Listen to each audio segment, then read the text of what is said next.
Yo les clowns, c'est Jérémia, j'espère que vous allez bien. On se retrouve aujourd'hui pour une nouvelle vidéo, une nouvelle critique glauque. Certes, oui, ça faisait longtemps que j'en avais plus fait et ça me manquait énormément, ça me manquait. Parce que je regarde beaucoup de films d'horreur actuellement et je me suis dit, mais actuellement je fais plus de vidéos sur ma chaîne par rapport aux films d'horreur.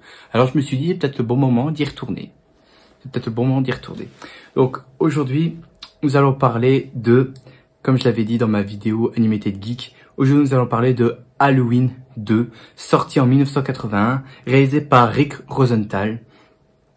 Et c'est dans la continuité du premier film Halloween, bien entendu. Alors, résumé du film. Le film se passe après les événements du premier film. On retrouve Laurie Strode qui va être hospitalisée à l'hôpital de Haddonfield à cause de la rencontre qu'elle a eue avec Michael Myers. Bien évidemment, d'un autre côté, on aura le docteur Loomis qui va continuer à traquer Michael dans Haddonfield afin de pouvoir l'arrêter pour de bon ou le tuer. Mais lui, il préfère le tuer. Bien évidemment, Michael va bien entendu pas se laisser faire et va donc se diriger vers l'hôpital pour tuer Laurie une bonne fois pour toutes. Donc voilà à peu près pour le scénario. Alors honnêtement, Halloween 2, je l'ai vu 3 fois, il me semble. Je l'ai vu 3 fois. Et j'avais très peu de souvenirs positifs là-dessus parce qu'il y avait beaucoup de choses qui m'ont dérangé. Mais en le regardant hier soir, je me suis dit, il y a quand même des bonnes choses quand même. Il y a quand même quelques bonnes choses, mais quand même des choses négatives qui me dérangent un petit peu quand même. Donc voilà, donc sans plus attendre, on va se lancer parce qu'on a déjà beaucoup à faire pour parler de ce film-là. Bien entendu, on commence avec les points positifs. Le fait que j'aime bien dans ce film-là, c'est que ça s'ouvre sur les dernières minutes que tu as dans le premier film Halloween, c'est-à-dire le docteur Loomis qui sort son flingue et qui tire sur Michael et Michael qui tombe. À ce moment-là, le film 2 reprend à cette partie-là. Et là, on voit Loomis qui sort, qui découvre que Michael n'est plus là. Et ça, c'est déjà bien. C'est déjà bien parce que ça montre qu'au quoi le film se poursuit le scénario du premier. Ça, c'est bien. Parce que tu reprends les dernières secondes. Ça, c'est un bon point. Parce que si tu avais ouvert le film avec une séquence qui n'a rien à voir avec ce qu'il y a eu dans le premier, là, ça n'allait pas du tout. Mais ils n'ont pas fait ça. Ça, c'est un gros point positif. Franchement, je n'ai rien à dire là-dessus. Franchement, le réalisateur a eu une bonne idée de faire ça. Deuxième point positif, pardon, c'est la musique. On reprend le thème de John Carpenter sur le premier film, mais là, on l'a modifié un petit peu. Et ça marche toujours bien. Toutes les musiques que tu as dans ce film-là sont juste magistrales, franchement. C'est juste magistral, je n'ai rien à dire là-dessus. C'est du pur bonheur à écouter dans chaque scène. Les musiques, c'est parfait. On va bien entendu parler aussi des meurtres, parce qu'il y a eu des meurtres sympathiques que j'ai relevés. Tout d'abord, le premier meurtre qu'on a au début du film, à savoir une fille qui s'appelle Alice Martin, quelque chose comme ça, bref. Elle se fait poignarder là. Ça, franchement, c'est un bon point pour un premier meurtre bien sympathique pour démarrer le film. Juste incroyable. Bien entendu, un autre meurtre qui était sympathique aussi, c'est quand t'as un gardien qui descend au sous-sol, comme je viens de dire, qui, je sais pas ce qu'il fait, il va voir ce qui se passe ou quelque chose comme ça, et il ouvre une porte, il y a Michael qui est derrière, et il le tue avec un coup de marteau, et le marteau, il reste collé sur son front. Franchement, c'est impressionnant et c'est violent. Bon, le problème, c'est qu'on voit pas la caméra de l'autre côté, genre voir le marteau sur le visage de la personne. C'est dommage qu'on voit pas ça. Franchement, c'est vraiment dommage. Ça aurait été beaucoup plus impressionnant de le voir de face que derrière. Ensuite, un autre meurtre, et ça, c'est mon préféré de tout le film, c'est quand t'as une infirmière que Michael noie dans le jacuzzi. Ça, c'est le meurtre que je kiffe le plus dans ce film-là. Franchement, c'est violent quand tu vois ça. Quand tu vois qu'il plonge sa tête dans l'eau, qu'il la ressort, qu'il la replonge, qu'il la ressort, et qu'après tu vois que t'as sa peau au visage qui se décompose, et qu'elle perd sa peau. Ah, ça, c'est vraiment cruel que tu vois ça. Et ça, c'est impressionnant au niveau maquillage et tout ça. C'est très bien fait, franchement. J'ai rien à dire là-dessus. Et pour terminer, à la fin, quand t'as Michael qui utilise un scalpel et qui tranche la gorge je crois que c'est au shérif, si je dis pas de bêtises. Ça, c'était très très très cool. Franchement, c'était sympa. Et on voit bien que on voit bien quand il le fait, mais délicatement. Après, t'as le sang qui sort, franchement, génial, franchement, c'est génial. Je n'ai rien à dire là-dessus, magnifique. Maintenant, ici, on va parler des personnages. Parce que les personnages là-dedans, c'est juste génial. Tout d'abord, Laurie Strode, jouée toujours par Jamie Lee Curtis, qui, on l'a dû la pousser pour reprendre le rôle parce que, de base, après le premier Halloween, elle voulait plus faire de films d'horreur. Mais après, elle a accepté de rejouer le personnage. Ça, c'est sympa. Et là-dedans, Laurie Strode, je trouve qu'elle est très très bien, malgré un point négatif que je vais en revenir plus tard. Mais Laurie joue le personnage est respecté quand même, c'est super. L'actrice joue tellement bien et on voit qu'elle n'a pas perdu elle a pas perdu pied, hein. On voit qu'elle sait encore jouer un rôle comme Laurie Strode, hein. Ça c'est déjà pas mal. Ensuite, le docteur Loomis, que je le trouve super badass, franchement. Là-dedans, dans ce film-là, le docteur Loomis est encore plus badass que dans le premier. Par exemple, il est vraiment déterminé à trouver Michael. Ça, je trouvais ça super parce que dans l'autre, on va dire que genre il traînait un peu, mais là il est à fond, il est déterminé à savoir où, quand Michael va attaquer, le trouver des indices pour savoir où il est. Ça, c'est magnifique. La scène que j'ai le plus kiffé avec le docteur Loomis, c'est quand il est dans la voiture avec une ancienne collègue et le shérif devant, et qui menace le shérif avec un flingue de retourner à Haddonfield. Et qu'est-ce qu'il fait? Il lui tire sur la fenêtre, et la voiture, qu'est-ce qu'elle fait? Elle fait un demi-tour complet et hop, elle repart dans le sens arrière. Putain, mais ça, c'était vraiment badass, quoi. Là, le docteur Loomis, je l'ai trouvé très badass, quoi. Et je verrais bien en tant que flic, hein. Mais bon, vu que l'acteur est mort, je pense qu'on ne verra pas ça, hein. Mais bon, j'imagine bien Loomis en tant que flic, comme ça. Oh, franchement, ça aurait été génial, hein. En tout cas, là-dedans, il joue bien son rôle de protecteur à protéger Laurie de Michael. Ça, c'est parfait. Honnêtement, c'est parfait. Et à la fin, je ne sais pas s'il est mort ou pas, honnêtement, on ne sait pas. Il y a que Michael qui arrive à s'en sortir, mais lui, on ne le voit pas. On ne le voit pas sortir, ça c'est dommage. Bien entendu, Michael Myers, toujours génial. Il est là, il est toujours là. Franchement, il est super badass. Et il n'a pas peur de tuer des victimes. Ça, c'est magnifique, franchement. Michael Myers, là-dedans, est génial. Il est encore plus cruel que dans le premier film. C'est juste parfait. Michael Myers, je n'ai rien à dire là-dessus. Après tout, que serait un film Halloween sans Michael Myers? Et je pointe vers Halloween 3, dont on va en parler aussi, hein, parce que là, mon Dieu. Ensuite, il y a une réalisation là-dedans qui est folle dingue. Déjà, toute la partie du film se passe dans l'hôpital, ouais, dans un simple hôpital. C'est pas un hôpital psychiatrique, c'est un hôpital auquel tu amènes des patients quand ils sont blessés ou quelque chose comme ça. Tout se passe là-dedans, ça c'est parfait. La base dans un film d'horreur, pour moi, c'est dans un hôpital. Que ce soit habité ou abandonné, peu importe. Ça c'est très bien. Parce que c'est cliché de base que même dans la vraie vie, quand tu trouves un endroit comme ça, tu sais que tu peux pas y aller la nuit ou comme ça parce que ça fait flipper, imaginer les tueurs ou quoi que ce soit. Je suis d'accord. Donc l'idée de faire ça dans un hôpital, c'est une très bonne idée. C'est une très bonne idée, franchement. Le réalisateur a bien choisi un lieu correct. Et pour terminer, c'est la photographie, parce qu'il y a des plans iconiques que j'ai relevés. Par exemple, tu as un plan où tu as Michael qui est comme ça, avec du sang qui sort dans les yeux de son masque. Je trouve ce plan génial. Et un autre plan où tu vois Laurie en arrière-plan qui est planquée, et en premier plan, pardon, et en second plan, tu vois Michael qui arrive en feu. Ça, c'est badass, franchement. Ça, c'est ultra badass. Donc là-dedans, la photographie, je la trouve nickel. Franchement, c'est nickel. Je n'ai rien à dire là-dessus. Franchement, c'est parfait. Et donc, voilà pour les points positifs. Maintenant, on va passer aux points négatifs que j'ai pu relever.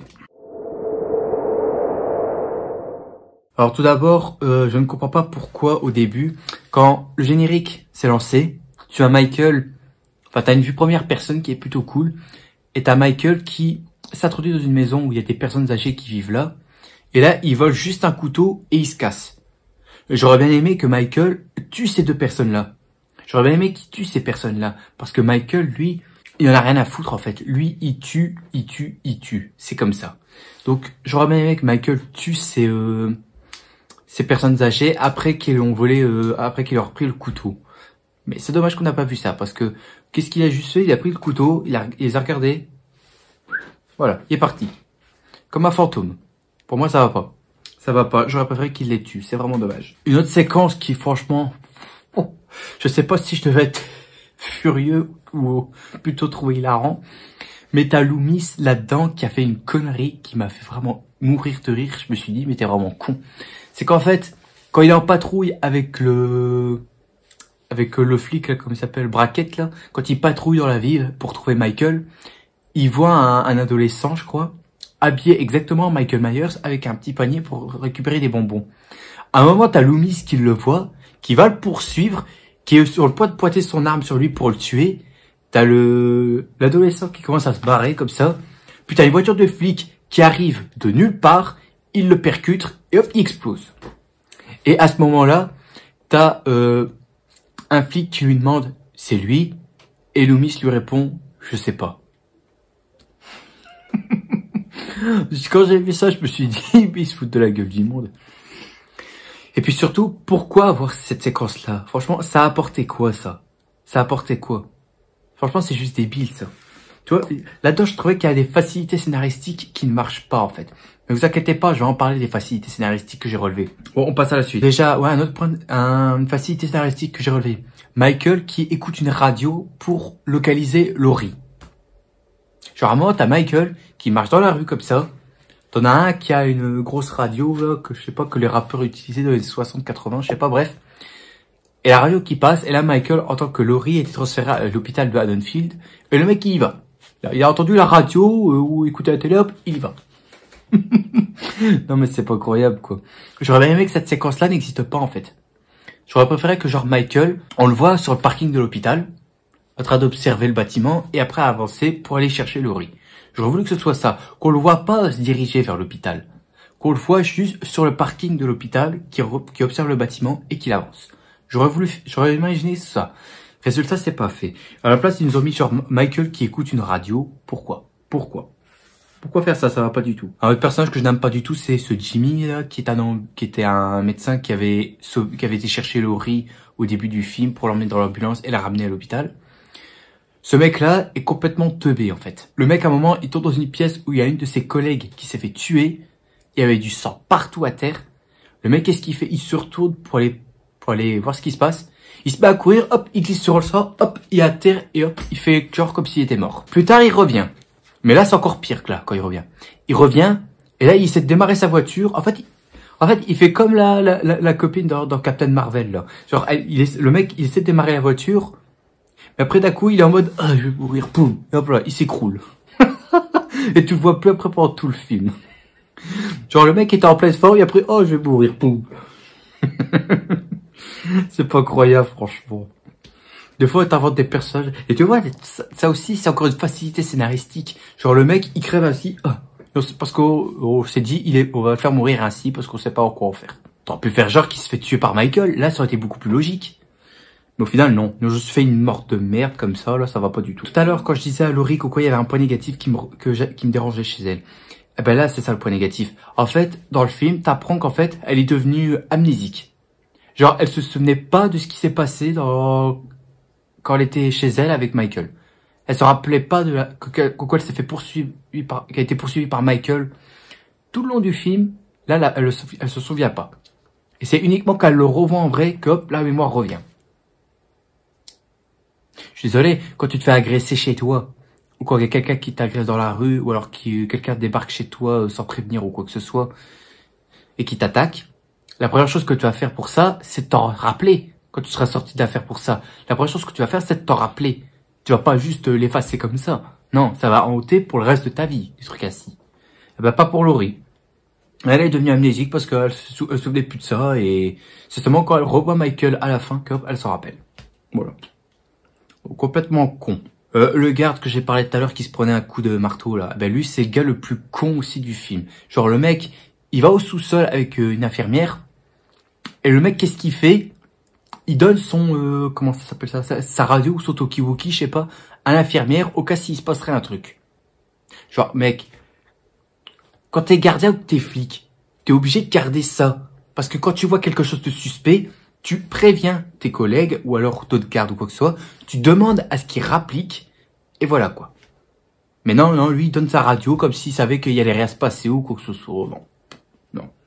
Quoi, un gros con qui on l'a pas pris les bonnes manières à l'école de police ou de garde, moi je peux vous le dire. Pareil sur l'autre gars qui est avec la Bud. Un moment, on voit quoi, il est dans le sauna avec une autre infirmière là qui était sur le point de s'envoyer en l'air. T'as le mec qui s'en va régler les chaudières ou je sais pas quoi. Et tu vois Michael qui arrive derrière lui et qui le tue. Mais ce meurtre-là, c'est en arrière-plan. C'est en arrière-plan. Donc du coup, tu ne vois pas du tout le meurtre. Ça, c'est emmerdant. Ça, c'est emmerdant. Parce que moi, j'aurais bien aimé voir le meurtre en vrai à l'écran, quoi. Pas au second plan. En second plan, c'est comme si tu t'intéressais pas. Non, quand il y a un meurtre où c'est Michael Myers qui commet ce meurtre, tu dois le voir au premier plan. Tu peux pas le mettre en second plan. En second plan, ça veut rien dire. Ça veut dire que on n'en a rien à branler. Voilà. Moi non, ça va pas. Ça va pas. Moi, ça marche pas comme ça. Ça marche pas comme ça avec moi. Ouais, comme je disais tout à l'heure que Loomis c'était un petit peu con, c'est que genre, quand il revoit sa collègue que on l'avait vu dans le premier film, quoi, il était avec au moment où il transférait Michael à l'hôpital. Eh ben, le gars, il s'en rappelait même pas, il la reconnaissait même pas. Alors que je sais pas, tu l'avais vu au moins, il y a quelques temps. Et non, le mec s'en souvient même pas. Donc, ça aussi, c'est complètement débile de la part de Loomis. Là-dedans, aussi, autre chose dans ce film-là, c'est tous les flics de Haddonfield sont débiles. Ils sont tous cons, tous jusqu'au dernier. Parce que t'en as un qui va vers Michael et qui se fait trancher à la gorge, comme je disais. T'en as un qui fonce sur un gars en plein milieu de la route sans freiner. T'as des mecs qui servent à rien, t'as des gugus qui servent à rien, ils ont pas de cerveau, quoi que ce soit. Donc voilà. Tous les flics dans ce film-là sont débiles. Ils sont tous débiles. Donc je me suis dit, ça sert à quoi une police si t'as des gens comme ça? Encore heureux qu'on n'a pas ça en réalité, hein, parce que je peux vous dire qu'on serait mal barré. Alors peut-être qu'on a ça, je sais pas, bref. Il y a 2 meurtres que je n'ai pas appréciés là-dedans. T'as Michael qui se met à tuer un docteur et une infirmière avec des seringues en les insérant dans les yeux. Ça, j'ai pas trouvé ça bien, parce que c'était pas très... comment dire, tu ressens pas la douleur en fait. Tu ressens pas la douleur, tu ressens juste une picouse, c'est tout. Mais tu ressens pas la douleur en fait. J'aurais bien aimé que ce soit, genre je sais pas, qui tranche la gorge là, ou alors qu'il le poignarde ici, ou alors qu'il les pende, ça aurait été quelque chose de bien. Mais pas à coup de seringue parce que... Et en plus quand tu vois le résultat, t'en as un qui a une seringue plantée là, t'en as une où sa seringue est plantée juste ici, et hop. Ça va pas, non. J'aime pas ces meurtres-là, c'est pas génial, c'est pas terrible non plus. Et pour terminer aussi, il y a un meurtre au scalpel que je n'aime pas du tout. Un moment où quand t'as une infirmière qui va vers Laurie, t'as Michael qui arrive par derrière, et hop, un coup de scalpel dans le dos. Ça va pas. Franchement, c'est un meurtre qui ne va vraiment pas du tout. Donc ça, franchement, on aurait pu s'en passer. J'aurais préféré limite aussi qu'il lui tranche la gorge. Vous allez me dire c'est répété ou quoi que ça. Ou alors j'aurais préféré que la meuf se retourne vers Michael et que Michael le plante le scalpel dans l'œil. Là, ça aurait été encore plus impressionnant. Aussi, le souci qu'on a dans le film là, c'est qu'il y a pas assez de sang. Il y a pas assez de sang. Ça, c'est dommage. Parce que quand t'as un tueur comme Michael Myers, t'es obligé d'avoir du sang. Parce que lui, il y va vraiment hyper violent. Quand il tue, c'est violent. Il peut te tuer de n'importe quelle façon, t'as toujours du sang qui coule. Là, le seul sang que je pense que tu vois dans le film, c'est quand t'as Jimmy qui va dans une pièce, qui retrouve une infirmière morte, et que t'as du sang partout à terre. Là, je pense que c'est le seul moment où t'as beaucoup de sang. Le reste du film, t'en as pas du tout. T'en as pas beaucoup. Ça, c'est embêtant. Ça, c'est dommage. Quand même, avoir du sang, c'est la base dans un film d'horreur avec un slasher, quand même. Dernière chose sur Loomis. À un moment, t'as une séquence où t'as Loomis qui tient son flag comme ça, à bout portant sur Michael. Michael se retourne. Ils ont comment on appelle ça, un eye contact, tous les deux. Ils s'observent dans les yeux pendant 5 secondes. Et Michael, le poignarde. Mais de manière tout doucement, hein. Et Loomis ne fait rien. Il se prend le poignard, il fait rien. Il fait ça. Genre, il ne fait quasi rien, franchement. Pourquoi faire ça? Genre, toi, au moment où t'avais Michael à bout portant, tout ce que t'aurais dû faire, au moment où il se retourne, t'aurais dû lui tirer une balle. Mais non, il ne l'a pas fait. Pourquoi t'as pas tiré? Pourquoi tu n'as pas tiré? Ça, c'est dommage. Après, c'est Laurie qui finit par lui tirer dessus. Hein. Elle tire 2 balles dans la tête. Après, on voit la séquence où Michael a les sorts qui sortent des yeux de son masque. Ça, c'est stylé. Après, comme j'avais dit, pour terminer, comme je disais tout à l'heure, quoi, la séquence où Michael sort en feu, c'est stylé. Et qu'après, il tombe parce que, t'as le feu qui se propageait sur lui. Il y a le feu qui le consumait. Et là-dedans, à la fin, on voit qu'il y a les pompiers qui éteint le bâtiment, qui éteint le feu, la sortie du bâtiment. Mais après, t'as d'autres séquences où tu vois Michael qui est en train de brûler, qui est encore en train de brûler. Alors que je sais pas, quand t'éteins le feu à tout le bâtiment, c'est que tout ce qu'il y a à l'intérieur aussi, c'est éteint et que c'est plus en feu. Mais non, là, Michael, il continue à brûler et non. Ça inquiète personne, donc non. Bref, pour conclure. Alors, Halloween 2 est un bon film. Moins bon que le premier, honnêtement, parce que le premier fait partie des grands classiques de l'horreur. Mais celui-là est sympa, mais il y a beaucoup de choses qui m'ont déplu là-dedans comparé au premier. Au premier, il y avait quand même de bonnes choses, il y avait des choses assez sympas, des meurtres très sympathiques.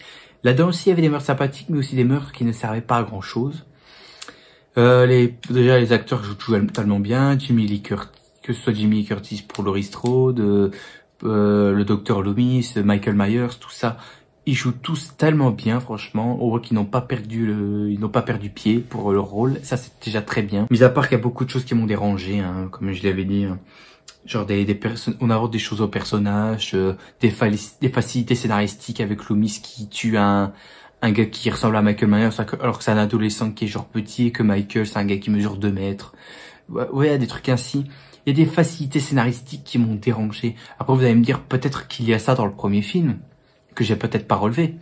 Mais dans celui-là, il y a quand même eu des facilités scénaristiques qui m'ont dérangé au plus haut point. Mais bon, après, ce n'est que mon noble avis. La note que je vais mettre à ce Halloween 2, ça ne va pas aller très haut que le premier.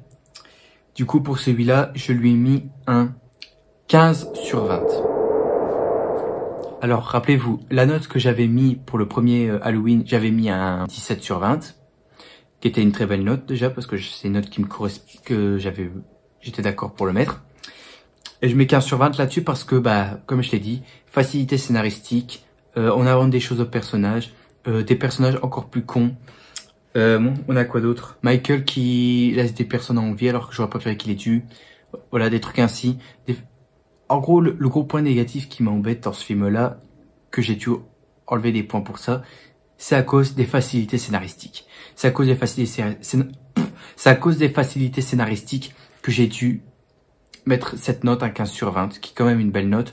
Mais bon, ça m'a quand même un petit peu déçu parce que j'aurais préféré que ce soit quasi comme le premier film, mais c'est pas le cas.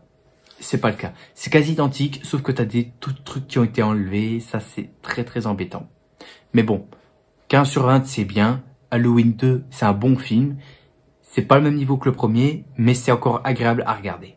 Voilà. Et donc voilà, ma vidéo, elle est terminée. J'espère qu'elle vous a plu. N'hésitez pas, bien entendu, à liker et aussi à vous abonner et à activer la cloche. Et donc, la prochaine vidéo que j'essaierai de vous faire, ce sera soit la vidéo Sonic que je vais essayer de la mettre en ligne, parce que j'ai déjà tourné tout, j'ai fait le montage et tout, toute ma vidéo est prête. Il faut juste que je trouve un temps pour la publier. Donc, soit la vidéo Sonic, ou soit la vidéo critique sur Spider-Man 3. Je sais pas, on verra. Après, je vais quand même refaire une autre vidéo papotage pour parler du film Blue Beetle. Et en plus, je tiens à vous remercier parce que j'ai regardé mes vidéos. La vidéo où je parlais de Winnie l'ourson en horreur, elle a atteint les 1000 vues et plus de 30 likes. Là, je peux vous dire que j'étais étonné quand j'ai vu ça. Hein. Donc, je vous remercie. Là, vous m'avez bien accueilli pour cette vidéo-là. Hein. Donc, j'espère que pour toutes mes autres vidéos, également les vidéos précédentes, j'aimerais avoir ce genre d'accueil avec ça. Parce que moi, je suis qu'un petit youtubeur. Hein. Je ne cherche pas à être un gros youtubeur. Hein. Je veux juste avoir une petite communauté avec des gens qui respectent ce que je dis et tout et qui sont peut-être d'accord avec moi. Ou pas, on peut en débattre, il n'y a pas de problème. Bref, j'arrête de parler de ça. Donc sur ce, moi je vous dis à la prochaine. Et rappelle, le prochain critique glauque, ce sera vendredi 13/2. Voilà, au moins je vous aurai prévenu. Donc sur ce, je vous dis à la prochaine. Et surtout, n'oubliez pas de sourire, car la vie est très importante. Et si vous allez à l'hôpital, faites attention de ne pas croiser Michael. Allez, salut!